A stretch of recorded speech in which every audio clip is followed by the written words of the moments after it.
ওয়াজ মাহফিল তো কোনো কোনো ক্ষেত্রে এখন হয়ে যাচ্ছে সার্কাসের মঞ্চ। কোনো কোনো জায়গায় সার্কাস, মানে এমন কিছু দৃশ্য চোখে পড়ছে যে মনে হচ্ছে যে ওয়াজে যাওয়া বন্ধ করে দিই।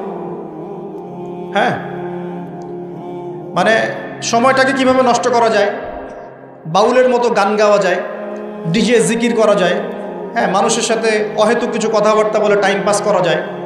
হ্যাঁ, বাসায় কি করলাম, বউ কি করলো, চা খাই, কফি খাই, এই করি সেই করি, মানে এগুলোই চলছে।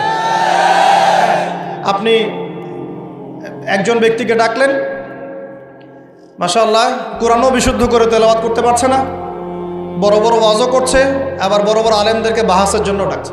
এমনও দৃশ্য দেখছে, কত কি দেখবেন। আর এগুলো দুটো কারণে সারা দেশে এখন ভাইরাল হচ্ছে। দুটো কারণ, একটা হচ্ছে আমাদের একটা নিচু মানসিকতা আছে আমাদের মধ্যে, সেটা হচ্ছে আমরা হচ্ছে ট্রল প্রিয় যাত্রী। আমরা ট্রল করতে বেশি ভালোবাসি, মজা করতে বেশি ভালোবাসি, মজা ফান ইয়ারকি ফাইজলামি করতে আমরা বেশি ভালোবাসি। এটা একটা আমাদের দোষ। আরেকটা দোষ হচ্ছে আমরা চিলে কান নিল টাইপের মানুষ। যা প্রচার হয় চিলে কান নিল, ব্যাস দৌড় শুরু করে দিল, যাচাই বাছাই করার কোনো প্রয়োজন নেই।